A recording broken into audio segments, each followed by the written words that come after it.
भक्तों को, अपनी अच्छी आत्माओं को, प्यारी आत्माओं को आकर के अपने विषय में अर्थात सत्य पुरुष की जान के विषय में, पूर्ण परमात्मा के विषय में और पूरे अध्यात्म ज्ञान के विषय में यथार्थ जानकारी दी। उन महापुरुषों को परमात्मा सतलोक लेकर गए, अपनी यथार्थता से परिचित करवाया, फिर उनकी आत्मा को वापस उन्हीं के शरीर में छोड़ दिया। उसके उपरांत उन महापुरुषों से एक वचन ले लिया था कबीर देव ने कि अभी इस ज्ञान को, यथार्थ नाम को और इस मूल ज्ञान को जनसाधारण तक अभी नहीं देना। क्यों नहीं देना?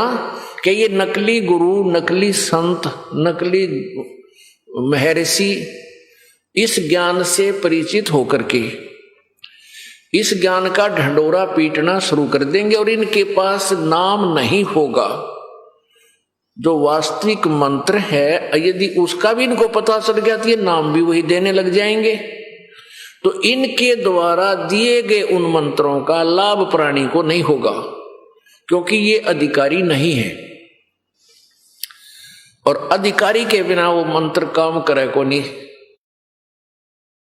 तो उन पुण्यात्माओं में से कौन कौन है जिनको परमात्मा का साक्षात्कार हुआ?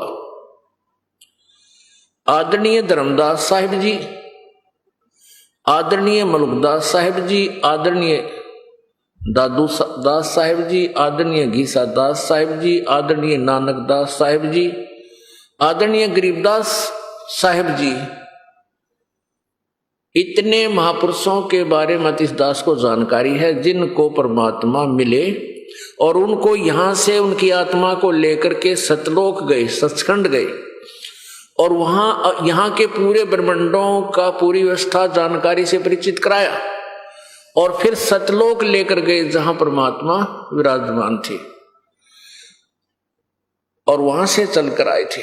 उनमें से एक महापुरुष के विषय में आपको जानकारी देते हैं। पुण्यात्माओं, अभी तक किसी भी संत के विचार देख लो, किसी भी ऋषि महर्षि के अपना अनुभव की पुस्तक देख लो, सभी ने यही कहा है कि परमात्मा, परमेश्वर वो तो निराकार है। और ऐसे ही ये सतलोक का ठेका ले रहे हैं राधा स्वामी पंथ और धन धन सतगुरु पंथ, ये सच्चा सौदा सिरसा वाले, जगमाल वाली वाले और ये ठाकुर जी महाराज वाले, ये जय गुरुदेव वाले, ये सारे एक के कुएं का पानी है। इनमें सब एक ही ज्ञान है। वो एक घिसे पेटे नाम, वो एक घिसे पेटी दंत कथाएं।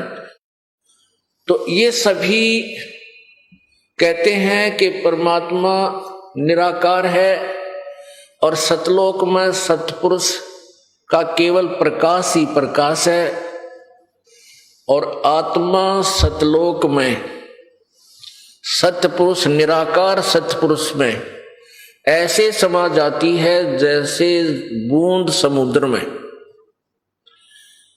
अपने आत्माओं, ठीक है, श्रद्धालु लोग बहुत भोले होते हैं, उनमें उनके माइंड में ऑब्जेक्शन नहीं उठता, क्योंकि जो संत बात कहते हैं उनको वो सत्य ही मानते हैं, इसलिए उनके दिमाग में कोई ऑब्जेक्शन नहीं था।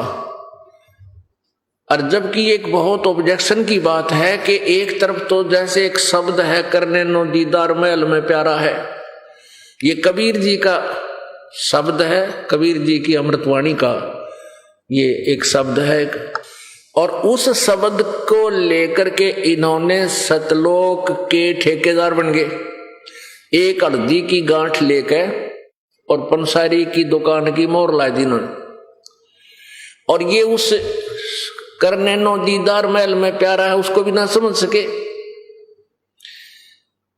पुण्यात्माओं कहते हैं, सतगुरु बिन काहू न पाया ज्ञाना, ज्यों थोथा भूस छड़े किसाना। और गुरु बिन वेद पढ़े जो प्राणी, समझे ना सार रहे अज्ञानी। अब विचार करने की बात है। हिम्मत सी करके मेहनत प्रयत्न करके पुण्यात्मा सतलोक चली गई और वहां परमात्मा है नहीं, परमेश्वर है नहीं, तो उस समय कहते हैं समा जाती है जैसे बूंद समुद्र में। तो ऐसा पागल कोई नहीं होगा जो समुद्र में डूब कर मरे। इतना मूर्ख कोई एकादा हो गया उसमें डूबने के लिए जावे नहीं। अब जैसे किसी लड़की के लिए कोई बच्चा लड़का देखा, उसका विवाह की तैयारी की, उस लड़की को ये बताया जाता है कि तेरा पति है, गांव घर में चर्चा चलती है, ऐसा सुंदर लड़का है, ऐसे उसके व्यवसाय है, इतने मकान है। तो उस लड़की के उमंग उठती है कि मेरा पति, मेरा भावी घर ऐसा ऐसा है, तो उसका चाह चढ़ता है वहां जाने का। और यदि उसको ये बतावे कि वहां घर तो है पर तेरा पति निराकार है, वहां कोई है नहीं, तो उस बालक का के चाह उठ चढ़ेगा कि टिंडे लेने जाएगी फिर वहां वो। अगर सतलोक में भगवान नहीं है और वो प्रकाश से प्रकाश है तो क्या करेंगे उड़े जाकर हम, इसे अनाथ यहां पर, इसे अनाथ वहां पर। अरे जिसके दर्शन मात्रते हैं आत्मा गदगदो। क्या कहते हैं, श्वेत छतर सिर मुकुट विराजे देखत ना उस चेहरे नु। जिन्होंने परमात्मा देखा, जिन्होंने परमेश्वर का साक्षात्कार हुआ, उन्होंने परमात्मा को साकार मनुष्य जैसा बताया। गरीबदास साहिब जी ने परमात्मा का साक्षात्कार किया और बताया कि सतलोक के अंदर परमात्मा, वो कबीर देव सत्य पुरुष रूप में एक बहुत बड़े गुम्बज के अंदर, बहुत बड़े गुम्बज, बहुत लंबा चौड़ा, और उसके बीच में डला हुआ एक बहुत सुंदर सिंहासन है परमात्मा का, उस पर विराजमान है। आदरणीय गरीबदास साहिब जी हरियाणा स्टेट के गांव छुडानी, जिला झज्जर, इसमें एक किसान के घर जन्म हुआ और वहां गरीबदास जी के नानके थे। गरीबदास जी महाराज जी का मूल गांव करौथा था, जहां इस दास का आश्रम है। उस करौथा गांव के वो रहने वाले थे, उनके कोई मामा जी नहीं थे, यानी उन गरीबदास जी की माता जी के भाई नहीं थे, जिस कारण से गरीबदास जी के जन्म से पहले ही उनके पिताजी अपने ससुर की जमीन को संभाले हुए थे, वहां घर जमाई रूप में रहते थे। तो वहां जाकर के गरीबदास जी का जन्म हुआ था। जब गरीबदास जी 10 वर्ष के हुए, उनके जमीन बहुत थी, उनके नाना जी के लगभग 1400 एकड़ जमीन थी, 1350 पौने 1400 एकड़ जमीन थी। बहुत बड़े किसान थे। उसके नाना जी बहुत सी गौएं, पहले गायें बहुत रखा करते किसान लोग, क्योंकि वर्षा होती नहीं थी, थोड़ा बहुत सिंचाई का साधन या वर्षा से हो गया या कोई कुआं में रहट वगैरह या कोई चढ़ शादी से सिंचाई कर लेते थे, बाकी शेष को चरागाह बना देते थे, शेष क्षेत्र को, और पशुधन पाला करते थे। तो सैकड़ों की संख्या में गायें थी। उनके पाली और भी किराए वाले भी रखे हुए थे, और साथ में गरीबदास जी 10 वर्ष के बालक भी उन अन्य ग्वालों के साथ गौएं चराने जाया करते थे। गांव छुडानी बहादुरगढ़ और झज्जर रोड के ऊपर, बहादुरगढ़ से झज्जर रोड के ऊपर एक दुल्हेड़ा गांव आता है, और दुल्हेड़े से वो 2.5 किलोमीटर की लगभग लिंक रोड जाता है पश्चिम की ओर, और उधर से एक कबलाना गांव है जो उसकी सीमा लगती है। वो दुल्हेड़ा गांव से झज्जर की तरफ 2-3-4 किलोमीटर चलने के बाद ऐसे टेढ़ा आ जाता, उधर से भी कबलाना गांव की जो सीमा छुडानी गांव से मिलती है, तो वो सीमा गांव छुडानी से लगभग 1.5 किलोमीटर की दूरी पर है। वहां गरीबदास जी महाराज जी के अपने खेत थे, वहां पर गऊ चरा रहे थे। वो परमात्मा जो बनारस में 120 वर्ष तक जुलाहे की भूमिका करके और सशरीर आए थे, बालक रूप धारण करके, और सशरीर गए थे, हजारों की संख्या में गवाह थे जाते समय। सन 1518 में वो परमात्मा सशरीर सतलोक गए थे, और सन 1727 में यानी 209 वर्ष लगभग उपरांत वही परमात्मा सतलोक से चलकर आए, वो कबीर धानक, वो कबीर दुलाहा, एक जिंदा महात्मा का रूप बनाकर। जिंदा महात्मा होते हैं, मुसलमानों के अंदर फकीर होते हैं जो एक काला सा ओवरकोट पहनते हैं जिसको चोला बोला है, और सिर के ऊपर भी ऐसा ही एक गोल सा टोप काला ही पहनते हैं, ऐसे बड़े से चोटे का। तो ऐसी वेशभूषा वाले को जिंदा महात्मा कहते हैं। दाढ़ी बड़ी हुई होती है, दाढ़ी बड़ी होती है। इस वेशभूषा में फाल्गुन सुदी द्वादशी के दिन में लगभग 10 बजे उधर से सभी वो ग्वाले अपनी गायें चरा रहे थे, और दोपहर 10 बजे से उन्होंने सोचा कुछ आहार कर लेते हैं।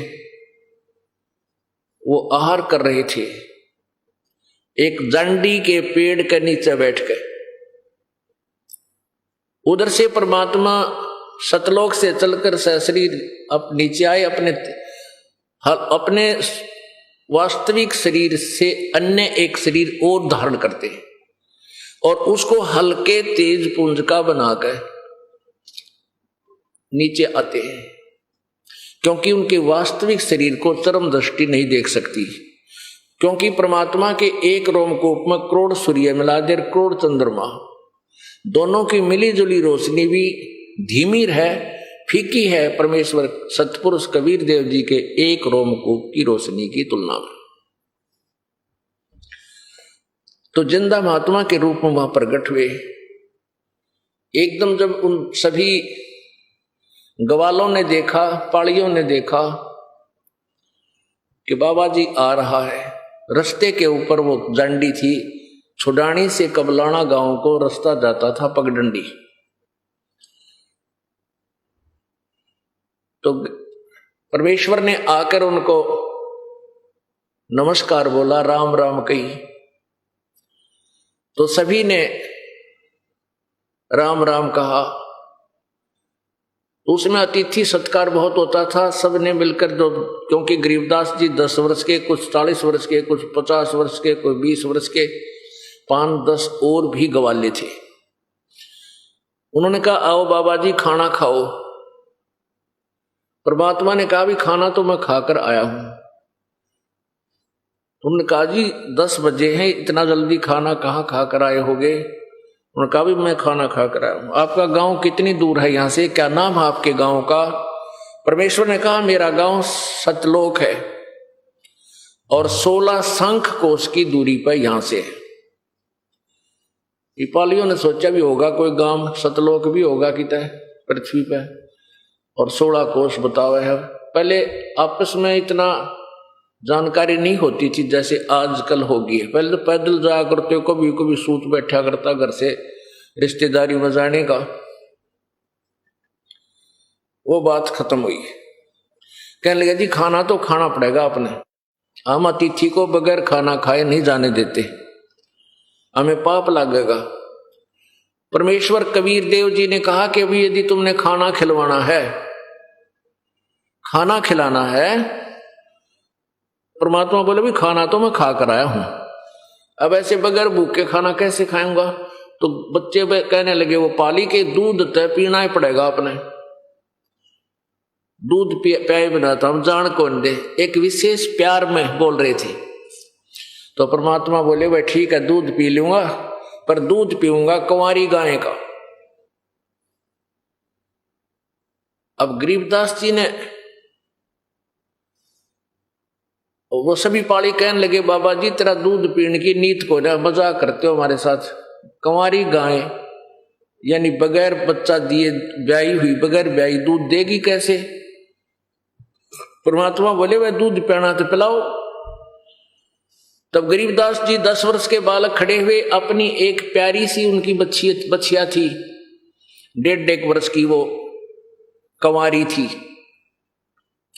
उसको पकड़ लिया, गले से रस्सा बांध, छोटा सा बांध रखा था, पट्टा सा, और कहने लगे महाराज जी देखियो इसका बच्चा भी कोनी, या दूध कैसे देगी?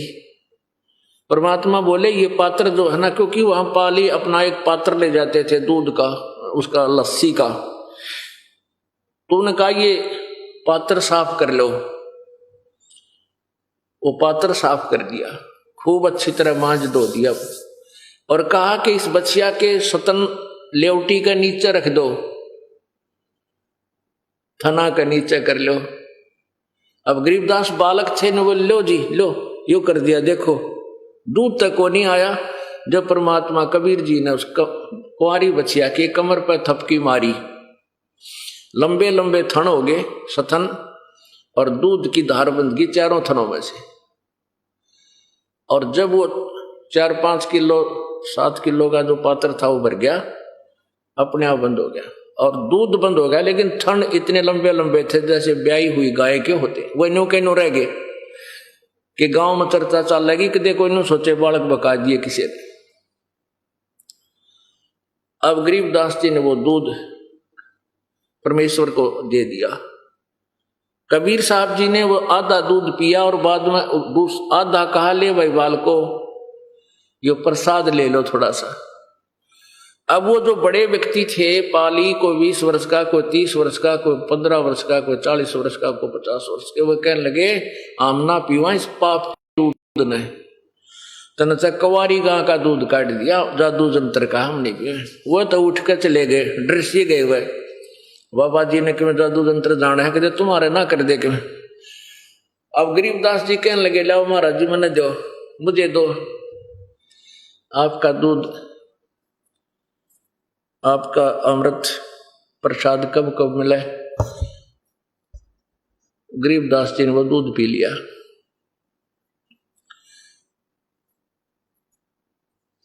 अब परमात्मा उनको समझाने लगे बेटा भगवान की भक्ति करने के लिए मानव शरीर मिलता है। तो गरीबदास जी ने कहा जी हम भक्ति करते हैं, हम शिव जी की साधना करते हैं, भगवान विष्णु की भी साधना करते हैं, गांव में बाबा उसकी पूजा करते हैं।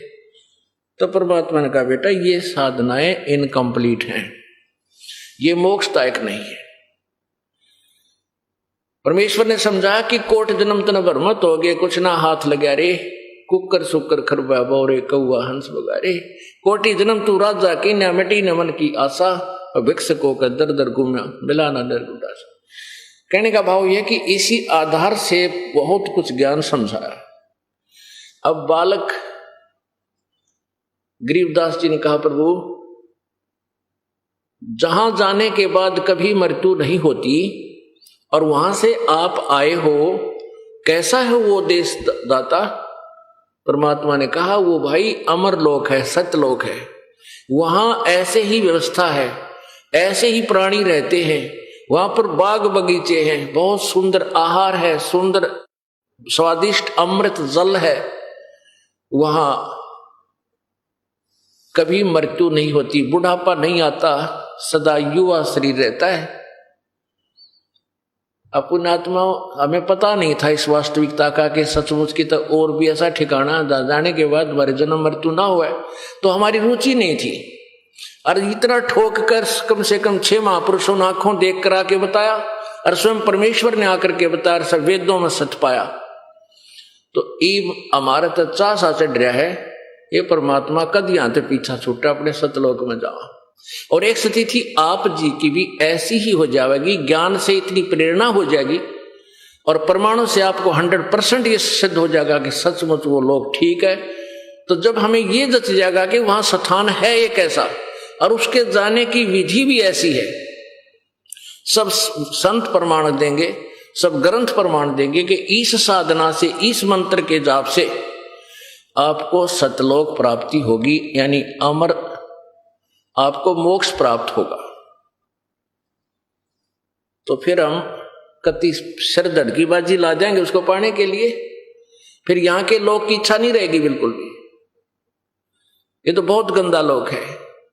आज हमारे बेटा है, बेटी है, सुविधा है, रोटी बहुत बढ़िया सब व्यवस्था है, और कल मृत्यु हो जा, परिवार के परिवार नष्ट हो जा।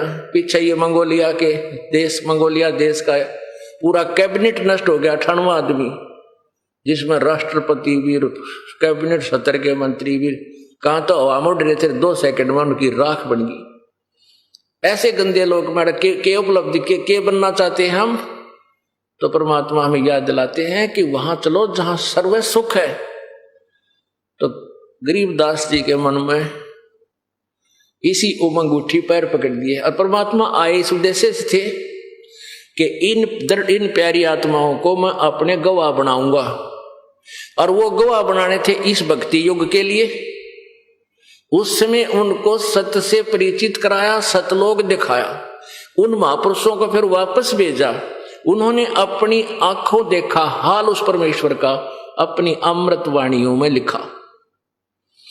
तो गरीबदास जी वाली आत्मा को परमेश्वर कबीर जी ने शरीर से निकाला और ऊपर ले गए। वहां जैसे विष्णु जी का लोक दिखाया, ब्रह्मा जी का लोक दिखाया, शिव जी का लोक दिखाया, नरक दिखाया, स्वर्ग दिखाया, धर्मराज का लोक दिखाया, जहां ये बैठकर न्यायाधीश सबका अकाउंट देता है, करता है। ये काल ज्योत निरंजन ब्रह्म दिखाया, जहां बैठा है ये गुप्त रहता है, अपनी योग माया से छुपा रहता है, ये किसी के सामने नहीं आता, इसने प्रतिज्ञा कर रखी है। ये जहां साकार में बैठा है ज्योत निरंजन, कबीर परमेश्वर ने गरीबदास साहिब जी को दिखाया। उसके बाद परमेश्वर कबीर जी गरीबदास साहिब जी को लेकर के ऊपर सतलोक की तरफ चले। अब जो ही सतलोक में भंवर गुफा पार करके सतलोक में प्रवेश किया, आगे क्या देखा कि बहुत ही तेजों में एक तेजों में लोक है, और उसके अंदर एक बहुत बड़ा गुम्बज बना हुआ, उसके ऊपर बहुत बड़ा मंदिर नुमा एक गुम्बज बना, बहुत लंबा चौड़ा सतूप, और उसके बीच में पूर्ण परमात्मा सत्य पुरुष उस सत्यलोक में अपने सिंहासन पर विराजमान है। और उसका ऐसा स्वरूप है, एक रोमकूप में करोड़ों सूर्य मिला दे, करोड़ों चंद्रमा की रोशनी मिली जुली भी उनके प्रकाश एक रोमकूप के प्रकाश से फीकी है। अब उधर गरीब परमात्मा अपने ही दूसरे रूप में, जिंदा महात्मा के रूप में गरीबदास जी के साथ जा रहे थे। अब गरीब उस जिंदा महात्मा वाले स्वरूप ने चमर उठाया और सिंहासन पर विराजमान वो तेजों में शरीर युक्त परमेश्वर को चमर किया, चमर करने लगा। अब गरीबदास जी के मन में ये आई कि भाई परमात्मा तो यू है जो यू बैठा सिंहासन पे, कितना सुंदर शरीर, ओहो गदगद हो गए। और ये जो नीचे से महात्मा, ये संत जिंदा बाबा जी आए हैं, ये कोई यहाँ का नौकर है जब इनकी सेवा कर रहा है। इतना सोच ही रहे थे गरीबदास बालक। इतने में वो जो तेजोमय शरीर वाला परमात्मा सिंहासन से खड़ा हुआ और करबद्ध होकर कहा कि ऐसे संकेत किया कि बैठो, अपने सिंहासन को संभालो। नीचे से गए हुए वो जिंदा महात्मा वाला स्वरूप उस सिंहासन पर विराजमान हुआ और वो तेजों में शरीर वाला प्रभु चंवर करने लगा, सेवा करने लगा। अब गरीबदास जी सोच रहे हैं कि भाई बाबा जी भी आंडिये पड़ा है, जब भगवान इसकी सेवा करे तो बड़ा पहुंचा हुआ, बड़ा सिद्धि वाला है, भगवान का बड़ा लाडला। तो इतने में क्या हुआ कि वो तेजों में शरीर उस जिंदा वाले स्वरूप में समा गया। अकेले वो जिंदा महात्मा जो नीचे से लेकर गए थे गरीबदास जी को, वो सिंहासन पर विराजमान है और चमर अपने आप ऑटोमेटिकली हो रहा है। तब गरीबदास जी ने चरण पकड़ दिए, हे भगवान, आप सचमुच आप ही हो, आप सारी सृष्टि के रचनहार हो। और वहां जाने के बाद फिर कहा कि देख गरीबदास, वो गंदे लोग ने जहां तुम अपना ठिकाना समझ रहा था, ऊपर से देखा ये छोटे छोटे जैसे कंचे हुआ करना, इन कंचत भी छोटे घूमते दिखे ये लोग सारे।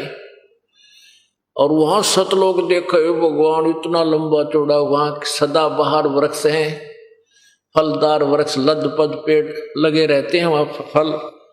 और यहां तो अस्थायी स्टेशन है, अस्थायी, ना जाने कब बिजली गिर जाए, कब शरीर छूट जाए यहां से।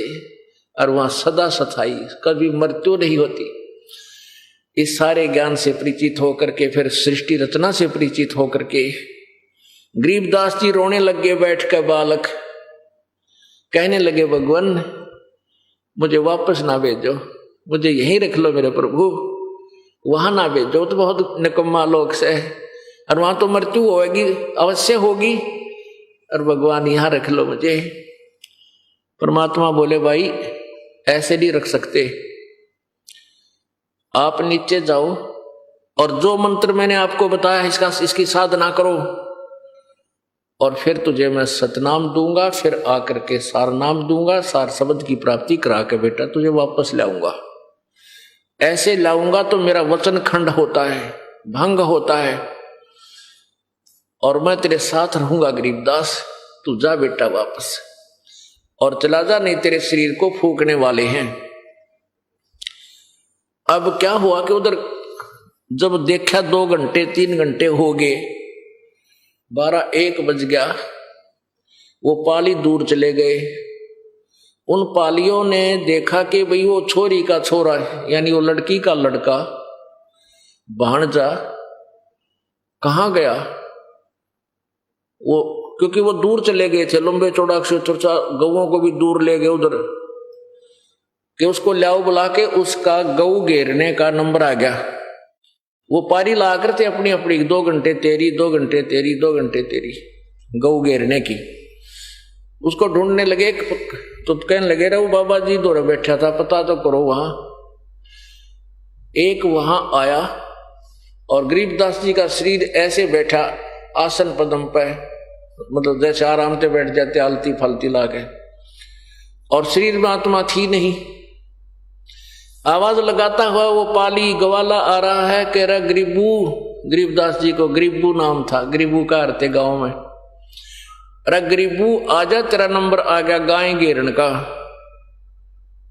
गरीबू उठ ले आजा। निकट आकर देखा, उसको आवाज लगाई, नहीं हिला, तो पकड़ के हिलाया, नो बोला रे भगत जी खड़ा बोले, तो साधु बन गया बैठ के। अब जो ही पकड़ के हिलाया वो बच्चा गिर गया नीचे, क्योंकि वो शरीर में आत्मा नहीं थी। अब उस व्यक्ति लड़के जो आया था उसको बुलाने, उसके तो पैर तो नीचे की जमीन खिसक गई, शोर मचाया कि लड़की का लड़का मर गया, भाजियो भाजियो भागियो। अब वो सारे पाली भागे आए, देखा रही तो सचमुच मर गया। 2 जने गांव में आए, 1.5 किलोमीटर दूर गांव है। अब छोटा सा गांव था, छुटानी 30-40 घर थे उस समय, यानी सन 1727 में, आज से लगभग 300 वर्ष पूर्व। तो सारे गांव में एकदम सन्नाटा छा गया। लोग जैसी भी स्थिति में थे सभी उठ कर भाग लिए। देखा सचमुच बच्चा मर चुका है, हाहाकार माच की, इकलौता पुत्र, और वो भी 12 साल के बाद, बड़ी मुश्किल से 12 वर्ष के बाद हुआ था शादी के। माता पिता दोनों बेहोश हो गए। गांव के लोग वहां से उठा कर लाए, घर लाए। घर से फिर लेकर के जैसे शाम के समय सबका भी ले चलो, क्यों देर करो, हो फूकना है, तो शरीर अंतिम संस्कार करने के लिए चिता पर जा रखा। उधर से तैयारी कर रहे थे अग्नि लगाने की, उधर से परमात्मा ने कहा, जा गरीबदास बेटा, तेरा शरीर नाश करने को जा रहे हैं और तू गवाही दे मेरी। अब गरीबदास जी की आत्मा वापस भेज दी, शरीर में प्रवेश हुए। प्रवेश होते ही जो बंधन बांध रखे थे ऊपर वो अपने आप खुल गए। जो अर्थी ले जाते हैं, शव को ले जाते हैं, उसको ऊपर बांध लेते हैं थोड़ा रास्ता अंदर का, कहीं रास्ते में पड़ना जा, तो अपने आप खुल गए और एक ऐसे कंपन हुई शरीर में और खड़े हो गए गरीबदास जी। अब गरीबदास जी महाराज ने जो ऊपर देखा था वो सारा विवरण लोकोक्तियों के माध्यम से बोलना शुरू कर दिया, दोहों के माध्यम से। और इस लोक के बारे में विशेष जानकारी उनको नहीं रही। ऊपर के ही जो लोग थे उनके बारे में, ऊपर की पूरी व्यवस्था के बारे में जानकारी देने लगे। और ये वाणी बोलते रहे, ये वाणी बोलते रहे, गैबी ख्याल विशाल सतगुरु अचल दिगंबर थीर है, भक्ति हेत काया धर आए, अवगत सहत कबीर है। नानक दादू अगम अगाधू, तेरी जहाज खेवट सही, सुख सागर के हंस आए, भक्ति हिरंबर उर धरी। कोटि भानु पर काश पूर्ण, रोम रोम की लार है, अचल अभंगी है सतसंगी, अवगत का दीदार है। धन सतगुरु उपदेश देवा, 84 ब्रह्म मेटहि, तेज पूंज अन्य देह धर कर, इस विधि हमको बैठही। शब्द निवास आकाश वाणी, ये सतगुरु का रूप है। चंद सूरज ना पवन ना पानी, न जा छाया धूप है। रहता रमता राम साहेब, अवगत अलह अलेख है। भूले पंथ विटम्बवादी, वो कुल का खाविंद एक है। रोम रोम में जाप जप ले, अष्ट कमल दल बेल है। सुरत नरत को कमल पठाओ, जा दीपक बिन तेल है। हरदम खोज हनोज हाजर, त्रिवेणी के तीर हैं। दास गरीब तबीब सतगुरु, बंदी छोड़ कबीर है। हरदम खोज हनोज हाजर, त्रिवेणी के तीर हैं। दास गरीब तबीब सतगुरु, बंदी छोड़ कबीर है।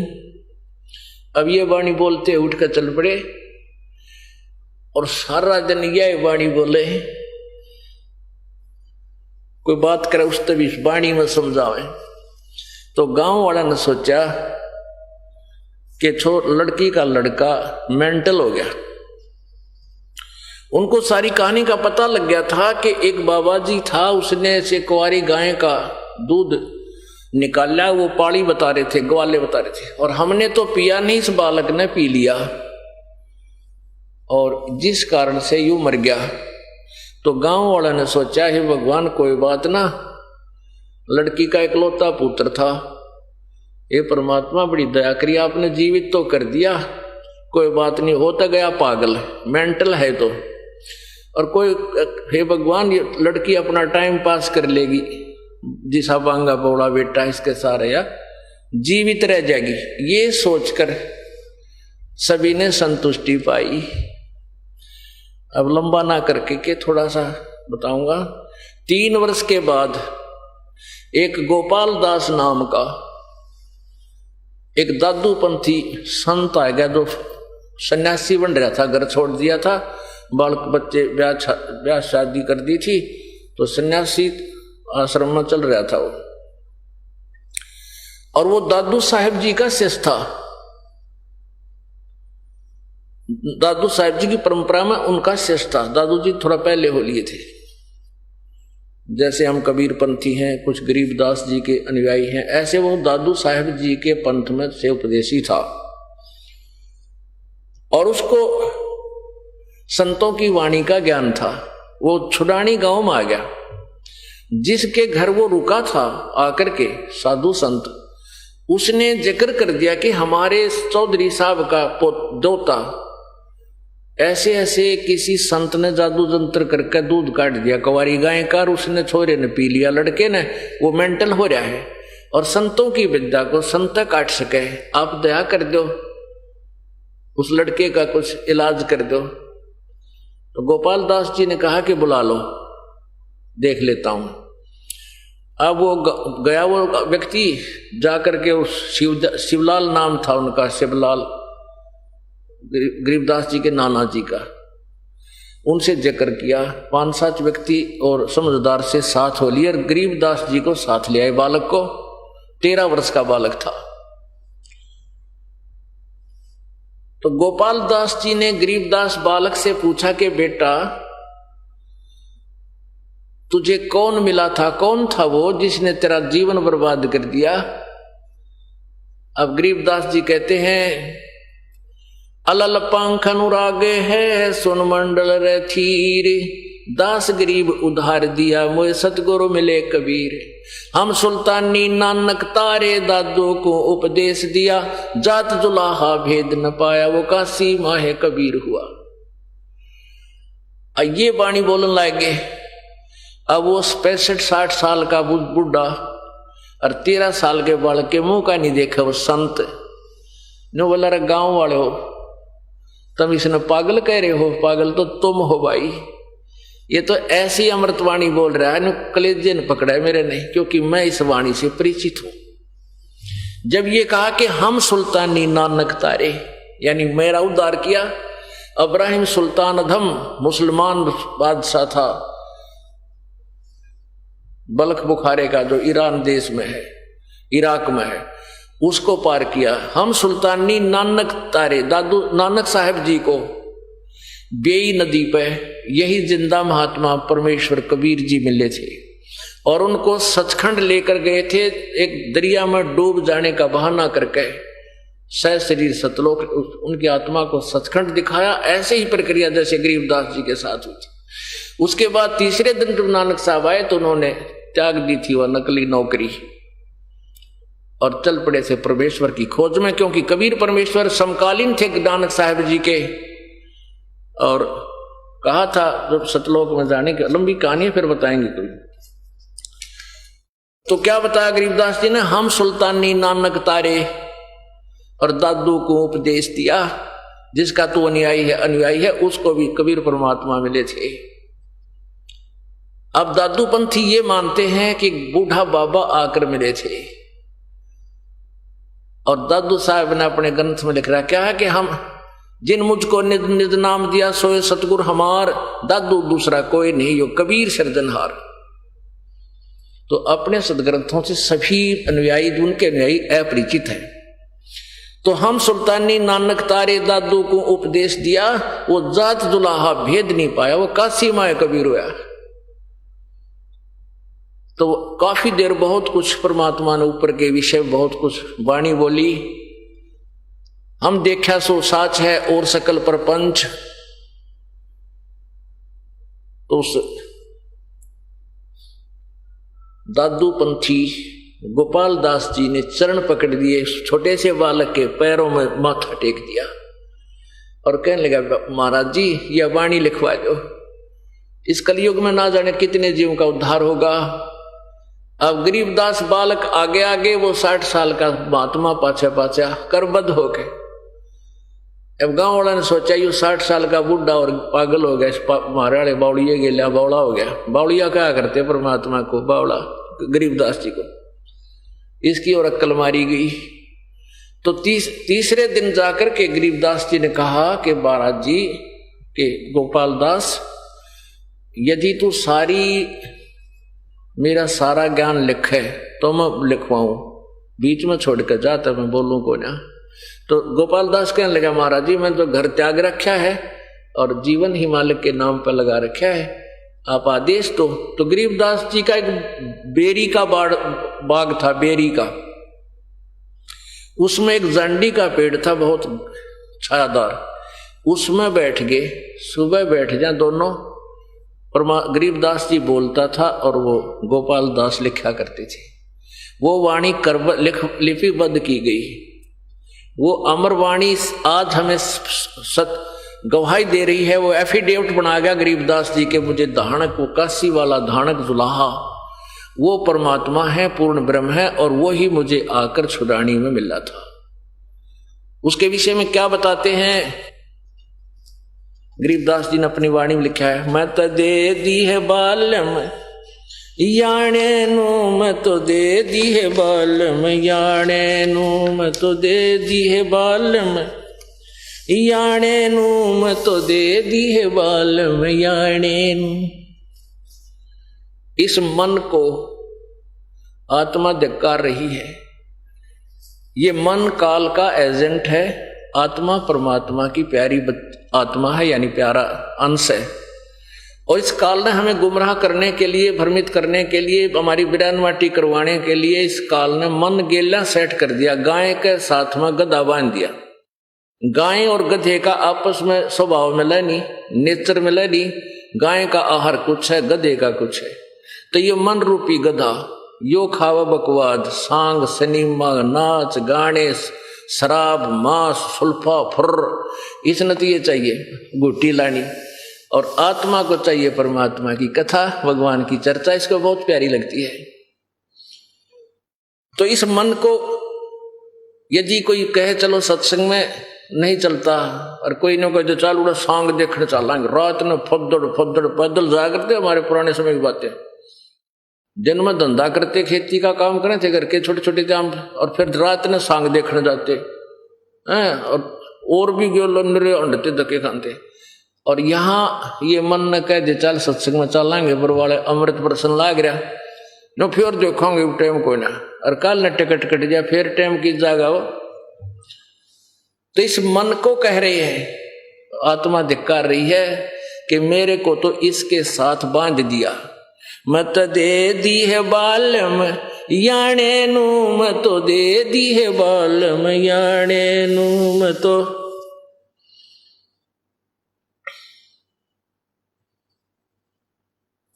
गीता और भागवत पढ़े ना बूझे शब्द ठिकाने नू, गीता और भागवत पढ़े नहीं बूझे शब्द ठिकाने नू। मन मुथरा दिल द्वारका नगरी कहा करे बरसाने नू, मैं तो दे दी है बालम याने नू, मैं तो दे दी है बालम याने नू। जब फुरमान धनी का आवे को रखे घर जाने नू, जब फुरमान धनी का आवे को रखे घर जाने नू। जा सतगुरु का शरणा लीजे जो मेटे जमतल बाणे नू, मैं तो दे दी है बालम याने नू, मैं तो दे दी है बालम याने नू।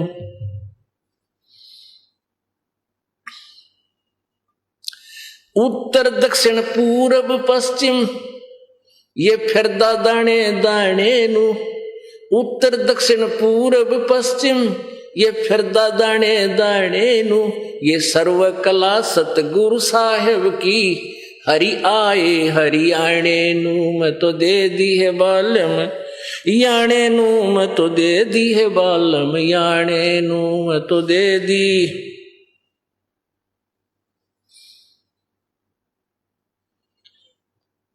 उत्तर दक्षिण पूरब पश्चिम यो फिरदा दाने दाने नू, उत्तर दक्षिण पूरब पश्चिम ये फिरदा दाने दाने नू।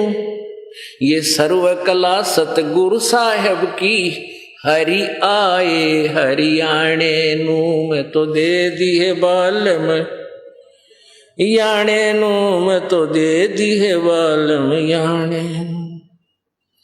जम किंकर का राज कठिन है, नहीं छोड़ राजा राणे नू। जम किंकर का राज कठिन है, नहीं छोड़ राजा राणे नू। या दुनिया दा जीवन झूठा, तुम भूल गए मर जाने नू। मैं तो दे दी,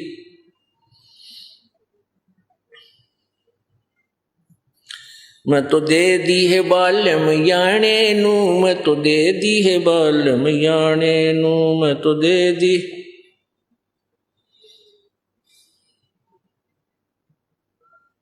ज्ञान दराछ ध्यान दी तुरिया, कोई जाने पाण रिसाणे नू।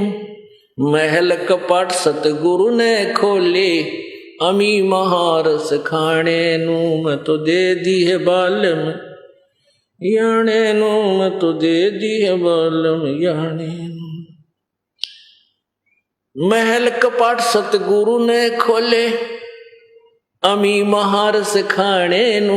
गरीब दास सुन भंवर उड़ावे, गगन मंडल रम जाने नू। मैं तो दे दी बालम याणे नू। मैं तो दे दी है बालम याणे। इसमें से हमने सिर्फ इतना ही लेना है कि पूर्व पश्चिम उत्तर दक्षिण यो फिरदा दाणे दाणे नू। यानी जो तुम साधना करते हो, जिस साधना से और जो तुम कहीं कहीं जाकर के मनते मांगते हो, उनसे तुम्हारी रोजी रोटी भी पूरी ना चलती। और परमात्मा सतपुरुष कबीर जी की शरण में आओ, तुम्हारे चारों तरफ से सुख देगा, हर तरह की सुविधा यहां भी देगा और सतलोक प्राप्ति कराएगा। क्या बताते हैं? पूर्व पश्चिम उत्तर दक्षिण ये फिरदा दाणे दाणे नू, ये सर्व कला सतगुरु साहिब की। हरि आए हरियाणे नू। हरियाणा पहले पंजाब और हरियाणा ज्वाइंट स्टेट थी। 1966 में हरियाणा प्रांत अलग बना है। पहले हरियाणा कोई नहीं जानता था, केवल पंजाब नाम से ही प्रसिद्ध था यह क्षेत्र। और ये 1966 में हरियाणा प्रांत बना। और परमात्मा ने गरीबदास साहिब जी ने 600 वर्ष पहले इसको हरियाणा प्रांत डिक्लेयर कर दिया था।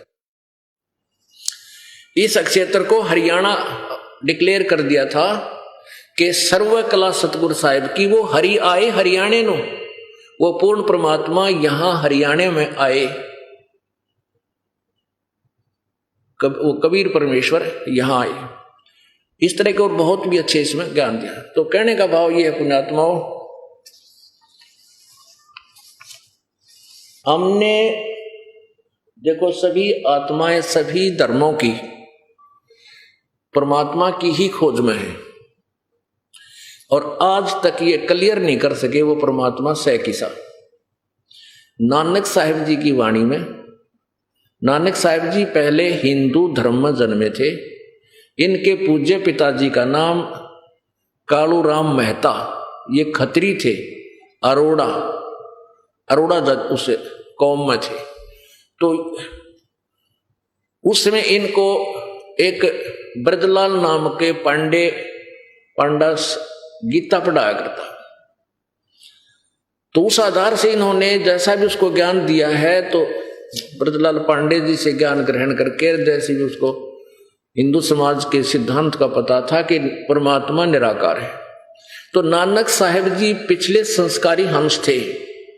युग में राजा अम्बरीश थे, और ऐसे महापुरुष थे कि दुर्वासा जैसे ऋषि भी इनके आगे नतमस्तक हुए थे इनकी साधना को देख। लेकिन वो साधना मोक्षदायक नहीं थी।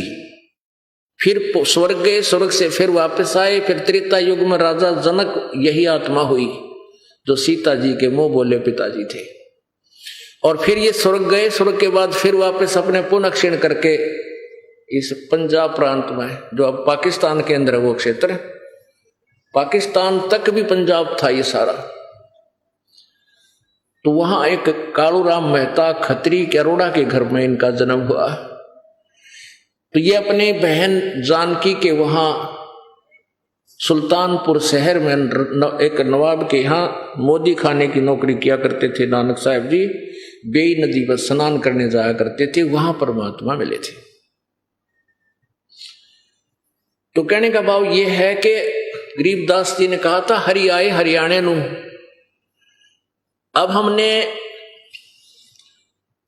तो नानक साहब जी ने भी यही प्रमाण दिया है, क्योंकि नानक साहब जी सतलोक में लेकर गए सचखंड में कबीर साहब यानी सतपुरुष सतपुरुष, तो वहां कहा था कि मैं बनारस में गया हुआ हूं। नानक साहब जी ने यही कहा था वहां जाकर के कि हे प्रभु मुझे वापस ना भेजो, यहीं रख लो।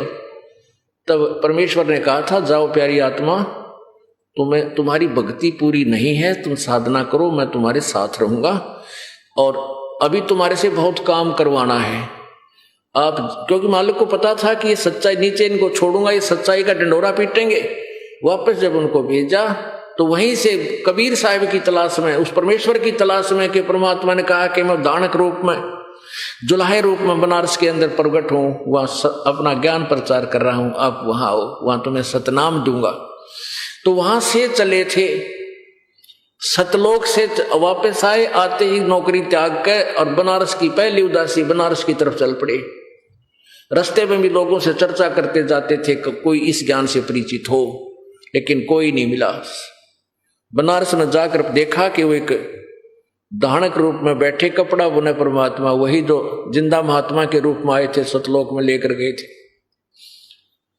जब नानक साहब जी वहां पहुंचे, परमात्मा कबीर जी जो कपड़ा बुन रहे थे, धानक का काम कर रहे थे, गुरु ग्रंथ साहिब के 24 नंबर पृष्ठ पर ये वाणी अंकित है।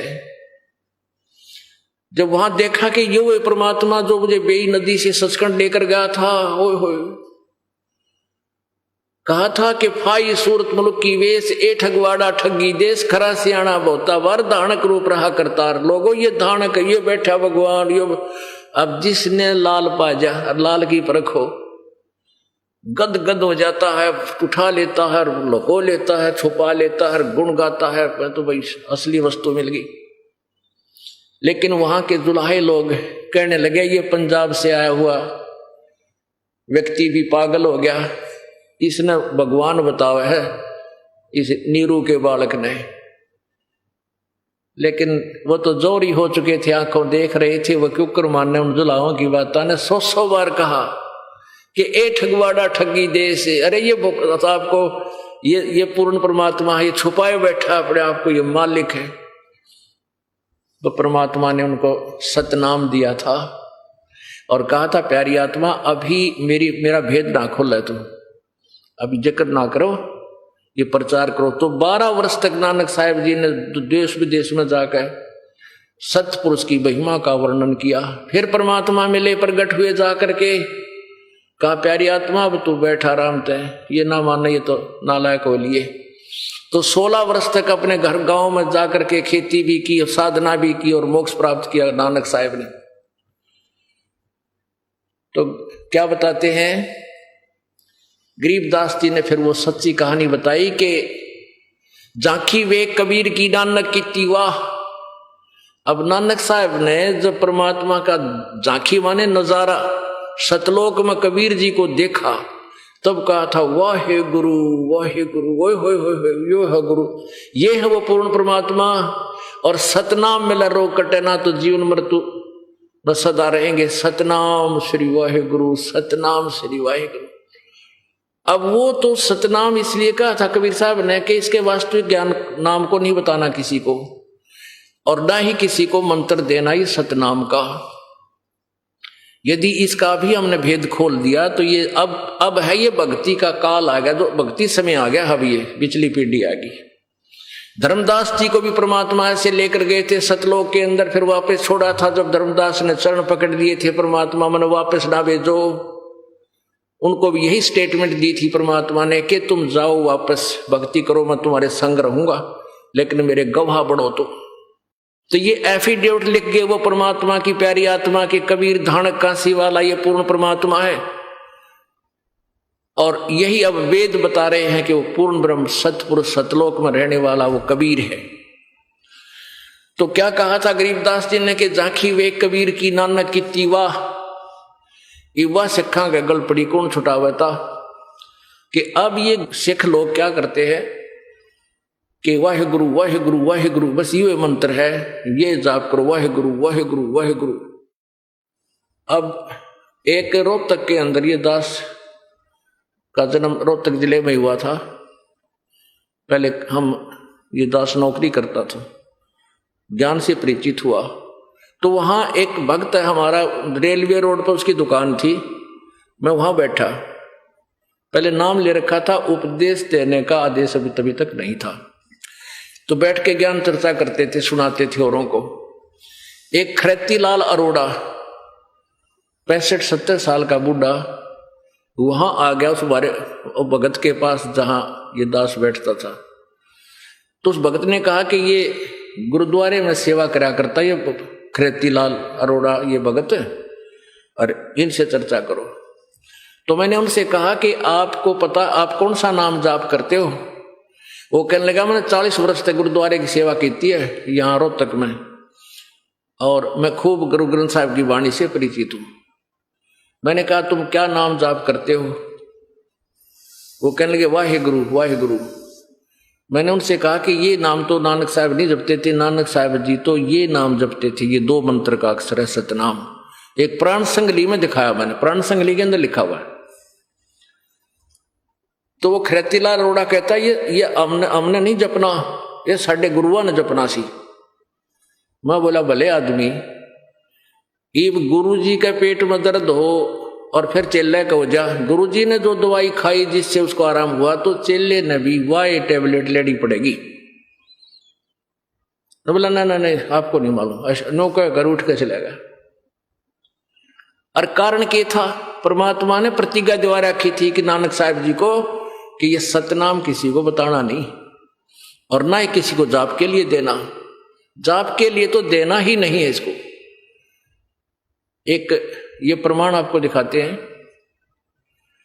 कबीर नानक साहिब जी की जन्म साखी में बाला और मर्दाना जी नाम के 2 बच्चे सेवक नानक साहिब जी के अंतिम सांस तक साथ रहे। जब वो सचखंड से आने के बाद इधर 12 वर्ष तक इधर उधर प्रचार करते थे, विशेषकर उस समय उनका वो साथ रहे।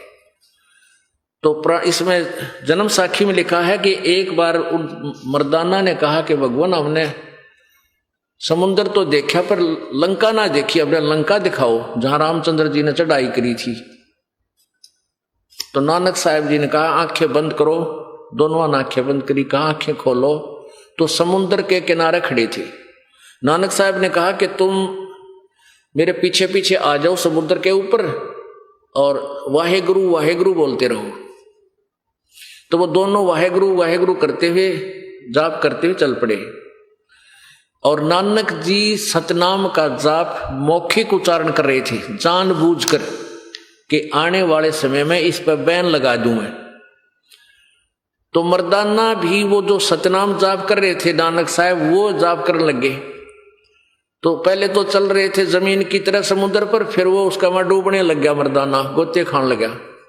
तब नानक साहब ने कहा, पीछे मुड़कर देखा कि कहा कि मर्दाना तूने कौन सा नाम जाप कर रहा है कि जो आप कर रहे हो वही करने लग गया? कहने लगे नहीं ये जाप कभी नहीं करना, जो मैं कहूं वो करो तुम।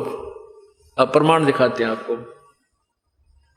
ये एक तो इससे ये आपको क्लियर होगा कि सतनाम 2 मंत्र का है।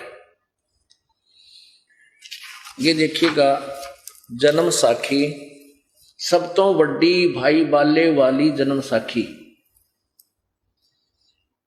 Doctor Jawahar Singh Kirpal Singh and company. ई जन्म साखी अद तक छप चुकियां नालों वड्डी है, सब तो वड्डी ते पुरातन है भाई बाले वाली जन्म साखी। श्री गुरु नानक देव जी दी पंजे साहिब दी साखी ते 10 पातशाह दे जीवन समेत मुकम्मल साखियां हन। प्रकाशन है Jawahar Singh and Kripal Singh and company. ये पुस्तका वाले गली में यह सारा लिख रखा है। अब इसके प्रश्न नंबर 547 पे समुद्र की साखी है। ये देखो 547 समुद्र की साखी 547 पृष्ठ समुद्र दी साखी यहां से पढ़ेंगे। बाला संधु उवाच, बाला संधु जी बोले, ताते हे गुरु अंगद जी, अंगद जी गुरु अंगद जी को बता रहे हैं बाला जी। जद गुरु नानक जी अजीते नालों अजीते पासों विछड़िया विद्या होए ता मर्दाने किहा सच्चे पातशाह जी, असा समुद्र ता वेखिया देखिया पर लंका ना देखी, जिथे रामचंद्र जी चढ़ाई कीती है ता गुरु नानक जी किहा चलो।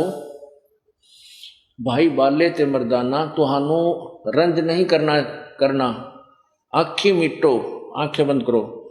जा आखी मीट के आखियां खोलियां ता समुद्र दे कंडे जाई खड़े हुए ते आखण लगे, बाला ते मर्दाना मेरे पीछे पीछे चले आओ, मुखों वाहेगुरु वाहेगुरु कर दे आओ। ते आगे आगे गुरु जी और तुर पे जैसे धरती ऊपर तुरदे सन, उसे तरह समुद्र ऊपर तुर पे जा चले चले जावन ते पीछे बाला ते मर्दाना जावन। ता मर्दान ने विचार कीती कि गुरु जी गुरु नानक देव जी ओम सोहम जपदे जांदे हन, ता मर्दाना भी ओम सोहम लगा जपण ते लगा गोते खावण। ता गुरु नानक जी देखण ता मर्दाना गोते खांदा है। ता गुरु जी किहा, मर्दाना गुरु दी करनी वल नहीं वेखना, गुरु दे बचना पर चलना चाहिए। तू मर्दाना ओहे आख जो असा आखिया है। ता मर्दाना फेर लगा वाहे गुरु कहण, ता फिर चल जल ऊपर उसे तरह तुरन लगा। इसी प्रकार परमेश्वर कबीर जी ने धर्मदास जी से कहा था, धर्मदास तो लाख दुहाई, ये सार नाम ये मूल नाम की तो बाहर न जाई, ये सार नाम बार जो पढ़ी बिचली पीढ़ी हमसे नहीं तरही। तो इन सभी महापुरुषों से को प्रतिज्ञा दिवा दी थी परमात्मा ने कि इस वास्तविक मंत्र को तुम कभी किसी को अपने शिष्यों को नहीं देना। ये सतनाम है 2 अक्षर का, और जो ये सतलोक का ठेका ले रहे राधा स्वामी पंथ वाले, इन कैखा का बिना मेरा सतनाम खान का है कि पीण का एंड बैंड बोल रखा है, सारी बकवाद गढ़ रखी है। अरे सतनाम 2 अक्षर का मंत्र है, और नानक साहब जी का प्रमाण देते हैं ये लोग। देखिए संत मत प्रकाश भाग 4 दिखाते हैं आपको। इसके लेखक हैं हजूर महाराज सावन सिंह जी के सत्संगों का संग्रह।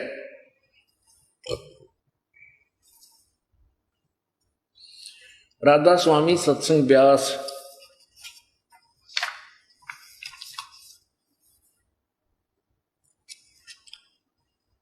हजूर स्वामी महाराज सावन सिंह जी, ये कहां से छपा है ये और देखो।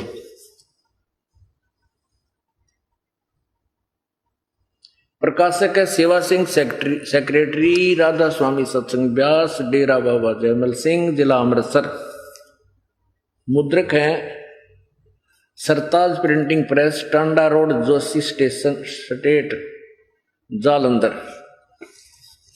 अब देखो इसके 261 पृष्ठ पे, ये परमात्मा ये सारे ही एंड बैंड बोला करते, सच्चाई सामने रखी थी फिर भी नहीं पहचान सके। 261 पृष्ठ पर देखो। अब अक्सर रूप निरखती चाली छोड़ दिया अब देश बेगाना। यह संसार सर है जो अक्सर है वह परब्रह्म है, और नी अक्सर पारब्रह्म है।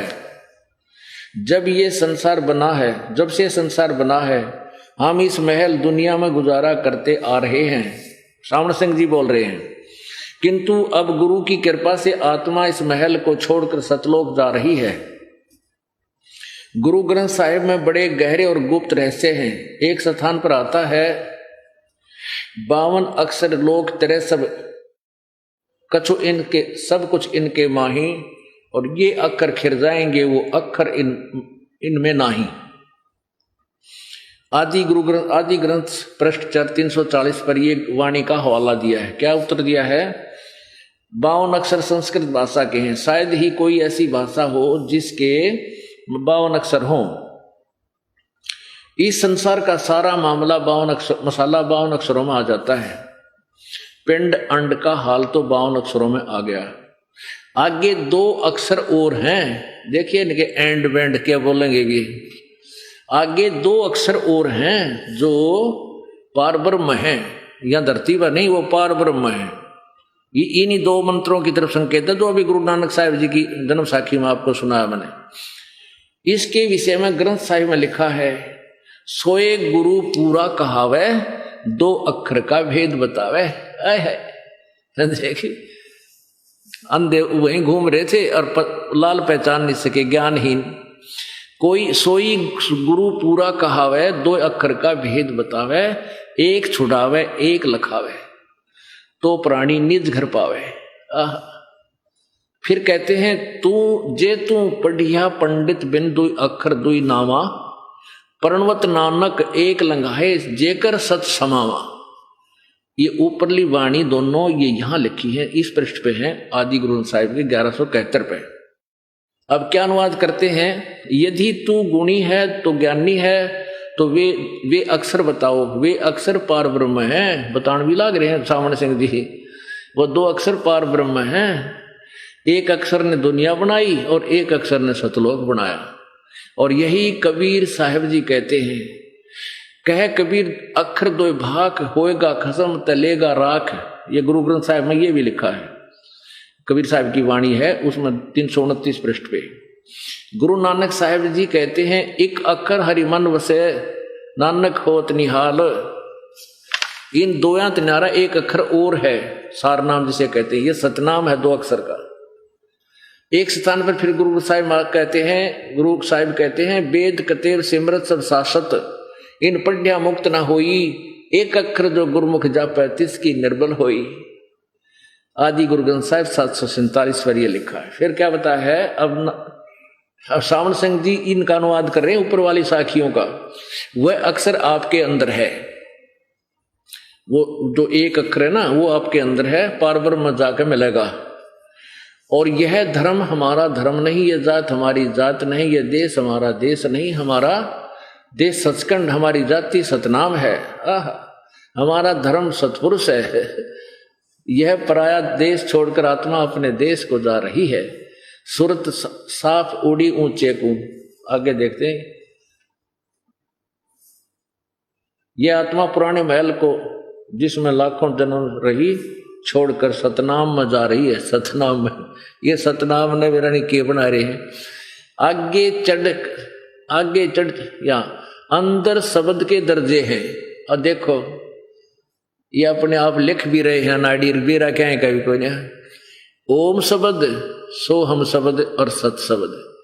आत्मा दर्जे के अनुसार अपने असली मकसद भाव असली देश को जा रही है। अपने आत्माओं, ये सदग्रंथ जो हमारे हैं ये तो समझे जैनियन सपेर पार्ट के स्टॉक हैं। अब इंजीनियर जो होता है उन जैनियन सपेर पार्ट्सों को उठाएगा और गाड़ी मोटर तैयार कर देगा। और ये थे ये मिस्त्री भी ना थे तो थोड़े पिटनी निम्ना, ये भी बता दूं यो के सपेर पार्ट क्या कहा है। अब ये सारा सपेर पार्ट गुरु ग्रंथ साहिब में, पवित्र श्री गुरु ग्रंथ साहिब में, पवित्र श्रीमद् गीता जी में, पवित्र कबीर साहिब की अमृतवाणी में, पवित्र गरीबदास जी की वाणी में, ये सारे सपेर पार्ट लिख रखे थे। इस दास को मालिक ने इंजीनियर बनाया और ये 3 मंत्र की राम नाम की गाड़ी बनाकर आपको दे दी।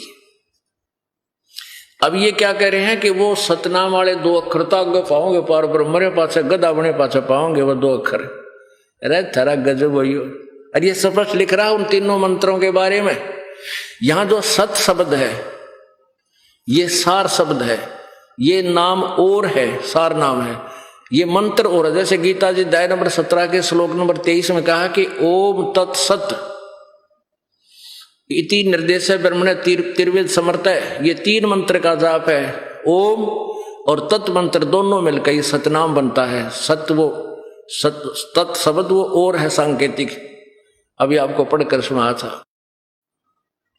और जो सत शब्द है वो सार नाम की तरफ संकेत है, वो पूर्ण ब्रह्म का है। ओम जाप जो है ये ब्रह्म का, और ये तत् सांकेतिक ये पर ब्रह्म का, और सत्य जो सांकेतिक है वो पूर्ण ब्रह्म का। इन 3 मंत्र के जाप से जीव का छुटकारा होगा। जैसे अभी आपने गुरु ग्रंथ साहिब की वाणी इस संत मत भाग प्रकाश भाग 4 में अभी पढ़ी कि वो 2 अक्षर का भेद बतावे, सोए सतगुरु पूरा कहावे।